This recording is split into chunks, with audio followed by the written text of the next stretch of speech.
App ಕಿ ಅದಾಲತ್ನಲ್ಲಿ film star Sonu Sood ಅವರ ಮೇಲಿರುವ ಆರೋಪವೆಂದರೆ ಇವರ ಫಂಡ್ಸಿನ ಸೋರ್ಸ್ ಒಂದು ರಹಸ್ಯ ಎಂಬುದು. ಸೋನು, ನೀವು ಸಾಕಷ್ಟು ಒಳ್ಳೆ ಕೆಲಸ ಮಾಡಿದ್ದೀರಾ. ಲಕ್ಷಾಂತರ ಕಾರ್ಮಿಕರಿಗೆ ನೆರವಾಗಿದ್ದೀರಾ, ಸ್ಟೂಡೆಂಟ್ಸ್ಗೆ ಹೆಲ್ಪ್ ಮಾಡಿದ್ದೀರಾ. ಇವೆಲ್ಲ ಹಣ ಇಲ್ಲದೆ ಸಾಧ್ಯ ಆಗೋದೇ ಇಲ್ಲ. ಈ ಹಣ ನಿಮಗೆ ಎಲ್ಲಿಂದ ಬರುತ್ತೆ? ನೀವು ಹೇಳಿದಾಗೆ ತುಂಬ ದುಡ್ಡು ಬೇಕು ಇದನ್ನೆಲ್ಲ ಮಾಡೋದಕ್ಕೆ. ಇದನ್ನೆಲ್ಲ ನಾನು ಶುರು ಮಾಡಿದಾಗ ನನಗೇನು ಗೊತ್ತಿತ್ತು ಅಂದರೆ, ಯಾವ ಲೆವೆಲ್ನ ಡಿಮಾಂಡ್ ಬರ್ತಿದೆ ಜನರ ಕಡೆಯಿಂದ ಕೆಲಸಕ್ಕೆ 2 ದಿನನೂ ಹ್ಯಾಂಡಲ್ ಮಾಡೋಕ್ಕಾಗಲ್ಲ, ಯಾವ ಲೆವೆಲ್ನ ಡಿಮಾಂಡ್ ಇದೆ ಅಲ್ಲ ಅದು. ಸೊ ನನಗನ್ನಿಸ್ತು ಇದನ್ನು ಹ್ಯಾಂಡಲ್ ಮಾಡೋದು ಹೇಗೆ ಅಂತ. ನಾನು ಬ್ರ್ಯಾಂಡ್ ಮ್ಯಾನೇಜರ್ಸಿಗೆ ಹೇಳಿದೆ, ನಾನು ಅಂದರೆ ಎಷ್ಟು ಬ್ರ್ಯಾಂಡ್ಸ್ ಇದೆಯಲ್ಲ, ಅಂದರೆ ಯಾವುದು ಬ್ರ್ಯಾಂಡ್ ಇಲ್ಲ ನಾನು ಕೆಲಸ ಮಾಡದೇ ಇರೋ ಬ್ರ್ಯಾಂಡ್ ಸುಮಾರು ವರ್ಷಗಳಿಂದ, ಅವ್ರನ್ನೆಲ್ಲ ಭೇಟಿ ಮಾಡಿದೆ. ನಾನು ಹಾಸ್ಪಿಟಲ್ಸ್ಗೆ, ನಾನು ಡಾಕ್ಟರ್ಸ್ಗೆ, ನಾನು ಕಾಲೇಜಸ್ಗೆ, ಟೀಚರ್ಸ್ಗೆ, ನಾನು ಫಾರ್ಮಸ್ಯೂಟಿಕಲ್ ಕಂಪ್ನೀಸ್ಗೆ, ನಾನು ಎಕ್ಸ್ಪೋರ್ಟರ್ಸ್ಗೆ, ಎಲ್ಲರಿಗೂ ಈ ಕೆಲಸಕ್ಕೆ ಹಚ್ಬಿಟ್ಟೆ. ನಾನು ಹೊಂದಿಸಿ ನೀವು ಹೆಂಗೆ ಹೊಂದಿಸ್ತೀರಿ ಅಂತ. ನನ್ನ ಅಪಿಯರೆನ್ಸ್ ಬೇಕಾ ನಾನು ಬರ್ತೀನಿ, ನಾನು ಶೂಟಿಗೆ ಬರಬೇಕಾ ನಾನು ಫ್ರೀಯಾಗಿ ಮಾಡ್ತೀನಿ, ಬಟ್ ನೀವು ಇದನ್ನ ಮಾಡಿ. ಅದು ಹಂಗೆ ಒಂದಕ್ಕೊಂದು ಕನೆಕ್ಟ್ ಆಗಿ ಇಲ್ಲಿವರೆಗೂ ಬಂತು ಸರ್. ನಾವು ಇಲ್ಲಿ ತನಕ ಎಷ್ಟು ಅಂದರೆ, ಒಂದು ವೇಳೆ ನೀವು ನೋಡಿದ್ರೆ ಸರ್, ನನಗೆ ಕೆಲವ್ರು ಹೇಳಿದ್ರು, ನೀವು ಒಂದನ್ನ ಆರಿಸ್ಕೊಳ್ಳಿ, ಒಂದು ಎಜುಕೇಶನ್ ಆರಿಸ್ಕೊಳ್ಳಿ, ಇಲ್ಲ ಮೆಡಿಕಲ್ ಆರಿಸ್ಕೊಳ್ಳಿ, ಇಲ್ಲ ಜಾಬ್ಸ್ ಆರಿಸ್ಕೊಳ್ಳಿ, ನೀವೆಲ್ಲ ಮಾಡೋಕ್ಕಾಗಲ್ಲ ಅಂತ. ಕೆಲವು NGOs ನನಗೆ ಕಾಲ್ ಮಾಡಿದ್ರು, ಹೇಳಿದ್ರು, ಸೋನು ನಮ್ಮ ದೇಶದ ಪಾಪ್ಯುಲೇಷನ್ 160 ಕೋಟಿ ಇದೆ, ನೀವು ಸರ್ವೈವ್ ಮಾಡೋಕ್ಕಾಗಲ್ಲ ಈಗೆಲ್ಲ ಆದ್ರೆ ಅಂತ. ನಾನೇನಂದೆ ಅಂದರೆ, ನನ್ನ ಮನೆ ಅಂಗ್ಳಕ್ಕೆ ಯಾರು ಬರ್ತಾರಲ್ಲ, ನಾನು ಅವ್ರಿಗೆ ಬೇಡ ಅಂತ ಅನ್ನೋಕ್ಕಾಗಲ್ಲ. ಸೊ ಇವತ್ತು ನೀವು ದೇಶದ ಜಮ್ಮು ಕಾಶ್ಮೀರದಿಂದ ಹಿಡಿದು ಕನ್ಯಾಕುಮಾರಿ ತನಕ ನೀವು ಯಾವುದೇ ಚಿಕ್ಕ ಜಿಲ್ಲೆ ಆಗಿರ್ಬೋದು, ಒಂದು ಊರು ಆಗಿರ್ಬೋದು, ಎಲ್ಲೇ ಹೇಳಿ, ನಾನು ಓದಿಸ್ಬೋದು, ನಾನು ಟ್ರೀಟ್ಮೆಂಟ್ ಕೊಡಿಸ್ಬಲ್ಲೆ, ನಾನು ಕೆಲಸ ಕೊಡಿಸ್ಬಲ್ಲೆ. ನೀವೊಂದು ಫೋನ್ ಮಾಡಿದ್ರೆ ನಾನು ಮಾಡಿಸ್ಬಿಡ್ತೀನಿ. ನೋಡಿ, ಇದೇ ಪ್ರಶ್ನೆನ ನಾನು ನಿಮ್ಮನ್ನ ಕೇಳಬೇಕು ಅಂತಿದ್ದೆ. ಇಷ್ಟು ಜನಗಳಿಗೆ ಬಸ್ಸನ್ನ ವ್ಯವಸ್ಥೆ ಮಾಡೋದು, ಇಷ್ಟು 1000 ಜನಗಳಿಗೆ ಟ್ರೈನಿನ ವ್ಯವಸ್ಥೆ ಮಾಡುವಂಥದ್ದು, ಮತ್ತೆ ನೀವು ನಿಮ್ಮ ವೆಬ್ಸೈಟ್ನಲ್ಲಿ ಬರೀತೀರಿ 4000 ಜನರನ್ನ ಕಿರ್ಗಿಸ್ತಾನಿಂದ ಕರ್ಸಿದ್ರಿ, ಕಜಕಿಸ್ತಾನಿಂದ ಕರ್ಸಿದ್ರಿ, ಮಾಸ್ಕೋದಿಂದ ಕೆಲಸಗಾರನ್ನ ಕರ್ಸಿದ್ರಿ, ಅವರೆಲ್ಲ ಫ್ಲೈಟ್ ಅಲ್ಲಿ ಬಂದಿತ್ತು. ಇದು ಅಗ್ಗದ ಕೆಲಸ ಅಂತೂ ಅಲ್ವಲ್ಲ? ಯಾರ್ಯಾರ ಕಡೆಯಿಂದ ಅಫೋರ್ಡ್ ಮಾಡಕ್ ಆಗ್ತಿತ್ತೋ they paid for the ticket. ಎಲ್ರಿಗೂ ನಾನೇ ಟಿಕೆಟ್ ಕೊಡಿಸಿದೆ ಅಂತಲ್ಲ, ಅವರೇ ತಗೊಂಡಿದ್ದಾರೆ. ಅಂದ್ರೆ ನಾನು ಏನ್ ಹೇಳಿದ್ದೀನಿ ಅಂದ್ರೆ, ಯಾರಿಗೆ ಅಫೋರ್ಡ್ ಮಾಡಕ್ಕಾಗುತ್ತೋ ಮಾಡಿ, ಯಾರಿಗೆ ಆಗಲ್ವೋ ಅವ್ರಿಗೆ ನಾನು ಮಾಡ್ತೀನಿ ಅಂತ. ಅದಾದ್ಮೇಲೆ Kyrgyzstan, Kazakhstan, Uzbekistan, Georgia, Philippines, Russia, ಇವೆಲ್ಲದರಿಂದ ಯಾವ ಫ್ಲೈಟು ಬರ್ತಾ ಇರಲಿಲ್ಲ ಸರ್. ಸೊ ನನಗನ್ಸಲ್ಲ ದೇಶದ ಯಾವುದೇ ಆಫೀಸ್, ಆ ದೇಶದ ಎಂಬಾಸಿ ಆಫೀಸ್ ಎಲ್ಲರ ಜೊತೆ ಮಾತಾಡಿದ್ದೀನಿ ನಾನು. 24 ಗಂಟೆ ಇದೇ ಕೆಲಸ ಮಾಡ್ತಾ ಇದ್ದೆ ನಾನು. ಏರ್ಲೈನ್ಸ್ ಪರ್ಮಿಷನ್ ತಗೊಳ್ಳೋದು, ಅಲ್ಲಿರೋರ್ನೆಲ್ಲ ಕರ್ಕೊಂಡು ಬರೋದು ತಾನೇ ಆಗ್ತಾ ಇತ್ತು. ಬಟ್ ತುಂಬಾ ದುಡ್ಡು ಬೇಕಾಯ್ತು. ಬಟ್ ತುಂಬಾ ಜನ ಅವರೇ ಅಫೋರ್ಡ್ ಮಾಡ್ಕೊಂಡಿದ್ದಾರೆ ಸರ್, ಅವರೇ ಬಂದು. ನೀವು ಹೇಳ್ತಾ ಇದ್ರಿ, ನಿಮ್ಮ ಮನೆಗೆ 400 ರಿಂದ 500 ಜನ ಬರ್ತಾ ಇದ್ರು. ಒಬ್ಬೊಬ್ರದ್ದು ಒಂದೊಂದು ರೀತಿ ಡಿಮ್ಯಾಂಡ್ ಇರ್ತಾ ಇತ್ತು. ಅದನ್ನೆಲ್ಲ ಹೇಗೆ ಈಡೇರಿಸಿದ್ರಿ? ಒಬ್ರು ಕೇಳ್ತಾರೆ ನನಗೆ ಮನೆ ಕಟ್ಟಿಸ್ಕೊಡಿ ಅಂತ, ಇನ್ಯಾರಿಗೂ ಹೇಳ್ತೀರಾ ಟ್ರ್ಯಾಕ್ಟರ್ ಕೊಡಿಸ್ತೀನಿ ಅಂತ. ಮತ್ತೆ ಇದಕ್ಕೆಲ್ಲ ಖರ್ಚಂತೂ ಆಗುತ್ತಲ್ಲ ಸರ್? ಖಂಡಿತ ಖರ್ಚಾಗುತ್ತೆ ಸರ್. ನಾನು ನಿಮಗೊಂದು ಉದಾಹರಣೆ ಕೊಡ್ತೀನಿ. ಕೆಲವು ದಿನ ಮುಂಚೆ ನಾನು ದುಬೈಗೆ ಹೋಗಿದ್ದೆ. ಮತ್ತೆ ಅಲ್ಲಿ ಲ್ಯಾಂಡ್ ಆದಮೇಲೆ ನಾನು ಇಮಿಗ್ರೇಷನಿಂದ ಪಾಸ್ ಆಗುವಾಗ ಒಬ್ಬ ಜೆಂಟಲ್ಮನ್ ಬಂದರು, ನನ್ನ ಹತ್ರ ಪರಿಚಯ ಮಾಡಿಕೊಂಡ್ರು. ಐ ಆಮ್ ಡಾಕ್ಟರ್ ವಿಲ್ಸನ್, ನಾನು ಇಂತಿಂಥ ಹಾಸ್ಪಿಟಲ್ ಜನರಲ್ ಮ್ಯಾನೇಜರ್ ಅಂತ ಹೇಳಿದ್ರು. Can I have a selfie with you ಅಂದರು. ಆ್ಯಂಡ್ ಸೆಲ್ಫೀಸ್ ಕೊಟ್ಟೆ. ಅವ್ರು ಹೇಳಿದ್ರು, you are doing great job. And ನಾನು ಬ್ಯಾಂಗ್ಳೂರಲ್ಲಿ ಒಂದು ಬೋನ್ ಮ್ಯಾರೋ ಟ್ರಾನ್ಸ್ಪ್ಲಾಂಟ್ ಮಾಡಿಸಿದ್ದೆ. ಅವ್ರು ಹೇಳಿದ್ರು, ಕೇರಳದಲ್ಲಿ ನಮ್ಮ ಒಂದು ಬ್ರಾಂಚಲ್ಲಿ ನೀವು ಲಿವರ್ ಟ್ರಾನ್ಸ್ಪ್ಲಾಂಟ್ ಮಾಡಿಸಿದ್ರಿ, ತುಂಬಾ ಅಮೌಂಟ್ ಪೇ ಮಾಡಿದ್ರಿ, which is commendable, and we want you as a brand ambassador of us. ನಾನು ಹೇಳಿದೆ, ನಾಳೆ ಬ್ರೇಕ್ಫಾಸ್ಟಿಗೆ ಸಿಗೋಣ ಅಂತ. ಬ್ರೇಕ್ಫಾಸ್ಟಲ್ಲಿ ಮೀಟ್ ಆದ್ವಿ, ಎಲ್ಲ ಡೈರೆಕ್ಟರ್ಸ್ ಎಲ್ಲ ಬಂದರು. ಅವ್ರು ಹೇಳ್ತಾ ಇದ್ರು, ಸರ್ ನಿಮ್ಮ ಅಪಿಯರೆನ್ಸ್ ಹೀಗಿರಬೇಕು, ಹಿಂಗ್ ಶೂಟ್ ಮಾಡ್ತೀವಿ, ಅದು ಇದೆ ಹೇಳ್ತಾ ಇದ್ರು ಅವರು. ಎಷ್ಟು ಫೀಸ್ ಆಗುತ್ತೆ, ಅದು ಇದು ಎಲ್ಲ ಕೇಳ್ತಾ ಇದ್ರು ಅವರು. ನಾನು ಹೇಳಿದೆ, ಒಂದು ಕೆಲಸ ಮಾಡಿ ಸರ್, ನಿಮ್ಮ ಹತ್ರ ತುಂಬಾ ಒಳ್ಳೆ ಸರ್ಜರೀಸ್ ಆಗುತ್ತೆ, ನಾನೇ ಮಾಡಿಸಿದ್ದೀನಿ ಎಷ್ಟೊಂದು, ಪೇ ಮೀ 0, ನಾನು ₹1 ಬೇಡ. ನೀವು ನನಗೆ ಲಿವರ್ ಟ್ರಾನ್ಸ್ಪ್ಲಾಂಟ್ ಏನಿದೆಯಲ್ಲ 50 ಸ್ಪಾನ್ಸರ್ ಮಾಡಿ. ಒಂದು ಲಿವರ್ ಟ್ರಾನ್ಸ್ಪ್ಲಾಂಟ್ ಸರ್ 28 ಲಕ್ಷ ಆಗುತ್ತೆ ಸರ್. ಅವರು 50 ಲಿವರ್ ಟ್ರಾನ್ಸ್ಪ್ಲಾಂಟ್ ಸ್ಪಾನ್ಸರ್ ಮಾಡಿದ್ರು. ಅದರ ಬೆಲೆ 12.5 ಕೋಟಿ ಆಗುತ್ತೆ ಸರ್. ಇಲ್ಲಿ ತನಕ ನಾವು 19 ಲಿವರ್ ಟ್ರಾನ್ಸ್ಪ್ಲಾಂಟ್ ಮಾಡಿಸಿದ್ವಿ ಸರ್. ಮತ್ತೆ ಇವತ್ತು ಕೂಡ ನಾನಿಲ್ಲಿ ನ್ಯಾಷನಲ್ ಮೀಡಿಯಾದಲ್ಲಿ ಕೂತಿದ್ದೀನಿ. ನಾನು ಹೇಳ್ತೀನಿ ಜನರಿಗೆ, ಯಾವುದೇ ವ್ಯಕ್ತಿ, ಒಬ್ಬ ವ್ಯಕ್ತಿ ದಿನಕ್ಕೆ ₹200 ಗಳಿಸ್ತಿದ್ರು ತನ್ನ ಮಗನಿಗೆ 25-28 ಲಕ್ಷದ ಆಪರೇಷನ್ ಮಾಡ್ಸಕ್ಕಾಗಲ್ಲ. ನಾವು ಅವ್ರಿಗೆ ಫ್ರೀಯಾಗಿ ಮಾಡಿಸ್ಕೊಡ್ತೀವಿ. ಯಾವಾಗಲೇ ಅವಶ್ಯಕತೆ ಬಿದ್ರು, I am telling it on national media, please call me, I will try to make it happen. Sonu, ನೀವು ಜನಗಳಿಗೆ ಕೊಡುವಂತ ಉತ್ತರಗಳನ್ನ ನಾನು ನೋಡಿದ್ದೀನಿ.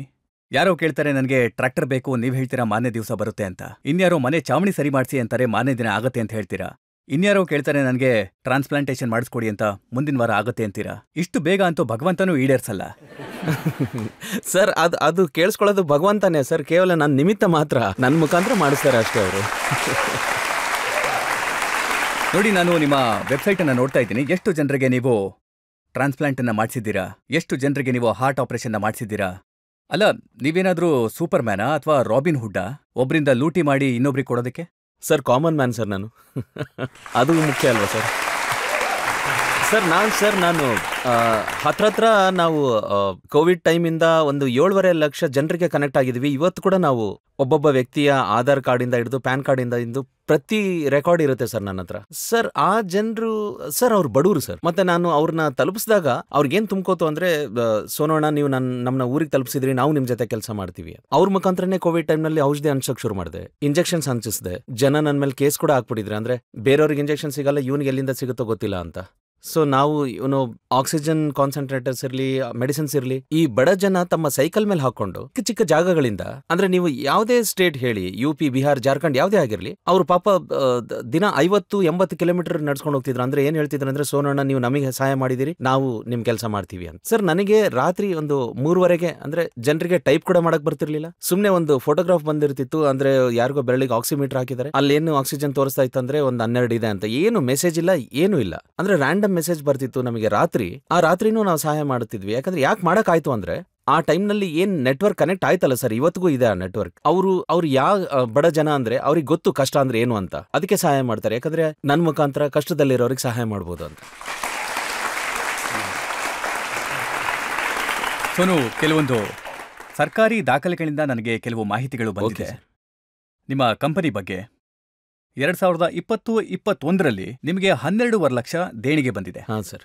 ಮತ್ತೆ 2021ರಲ್ಲಿ ಏಪ್ರಿಲಿಂದ ಸೆಪ್ಟೆಂಬರ್ವರೆಗೆ ಈ 3-4 ತಿಂಗಳ ಮಧ್ಯೆ 20 ಕೋಟಿ ರೂಪಾಯಿ ಡೊನೇಷನ್ ಬಂದಿದೆ. ಹೌದು ಸರ್. ಇದು ಹೇಗ್ ಸಾಧ್ಯ ಆಯಿತು? ಸರ್ ಇದು ಸಾಧ್ಯ ಆಯ್ತು ಯಾಕೆ ಅಂದ್ರೆ, ಜನರಿಗೆ ಗೊತ್ತಾಯ್ತು ಸರ್ ನಾನು ಸಹಾಯ ಮಾಡ್ತಿದ್ದೀನಿ ಅಂತ.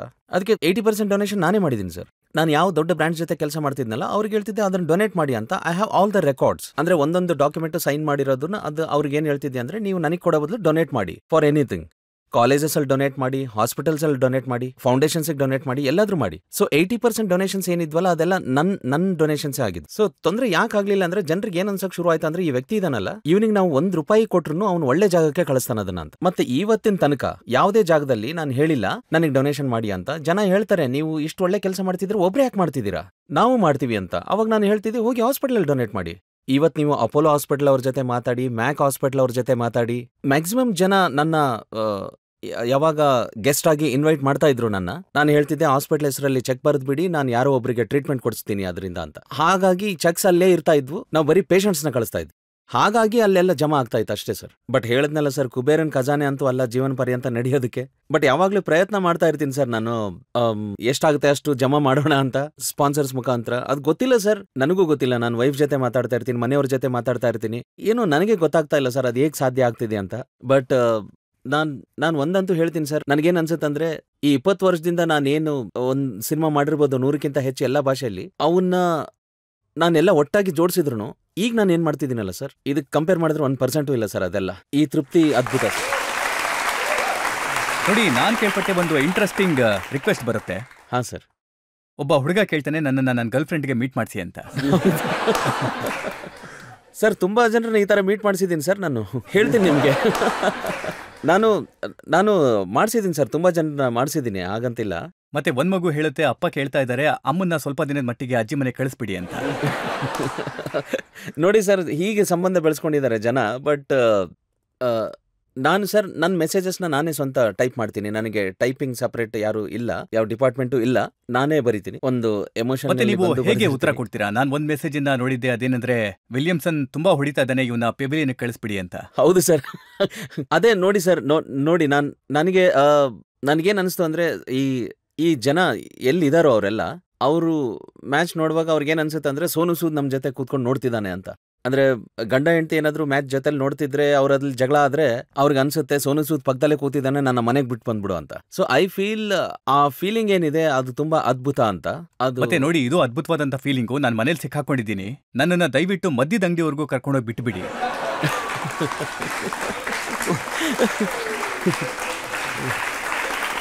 ಸೊ ಆ ಟ್ವೀಟ್ ಕೂಡ ಬಂದಿತ್ತು ಸರ್, ನನ್ನ ಬಾರ್ ಹತ್ರ ಬಿಟ್ಟು ಬಂದ್ಬಿಡು ಅಂತ. ನಾನು ಏನ್ ರಿಪ್ಲೈ ಮಾಡಿದೆ ಅಂದ್ರೆ, ಬಾರ್ವರೆಗೂ ನೀನು ಹೋಗಪ್ಪ, ಕುಡಿದು ಫುಲ್ ಆದಾಗ ನಾನ್ ಮನೆಗೆ ಬಿಡ್ತೀನಿ ಅಂತ.